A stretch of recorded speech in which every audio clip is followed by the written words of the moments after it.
Ryanair hakkab kohe maanduma.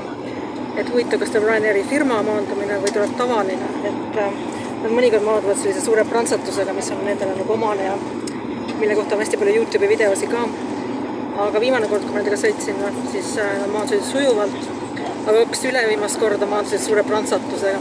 Muidugi, Ryanairi see firma maandumine ei ole mitte midagi võrreldes sellega, mida ma kogesin 1985, kui ma sõitsin Aeroflotiga Odessasse ja Sotšis, et siis oli nagu ikka isegi Ryanairi prantsatus on selle kõrval täiesti pehme.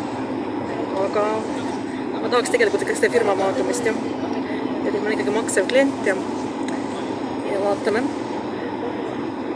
kas nad lähevad prantsatusega või mitte. Kui ei lähe, siis kuigi ma nägin seda kaptenit ja see kapten on selline, et lennujaam kuulub mulle, nii et ma arvan, et ta üritab sujuvalt maanduda kahjuks. Neil on selle au küsimus selle pärast. Aga tal oli ka selline noorem esimene ohvitser, võib-olla see maandub. Ja siis saab prantsatusega äkki. Lootus sureb viimasena, nagu öeldakse. Aga ma mäletan, kui esimest korda Ryanairi prantsatust kogesin, siis ma olin hästi heas tujus, sest mul tuli lapsepõlv meelde, kuidas ma Aeroflotiga lendasin ja see Aeroflot läks meeletu püramiütsatuse kaardi maha. Ja tegid 4 lendu järjest Aeroflotiga 85 ja kõik läksid nagu oleks kukkunud taevast. Vaatame, mis tase on nüüd praegu nendel inimestel.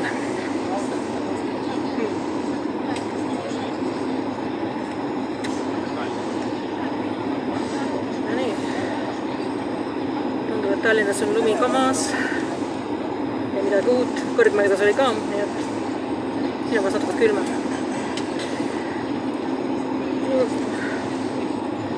No nii läheb.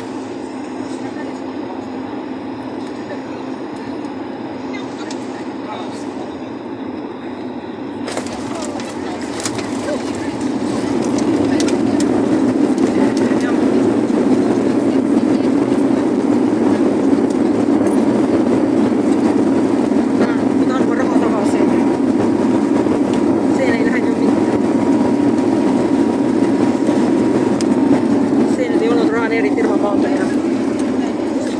Mis sa teed?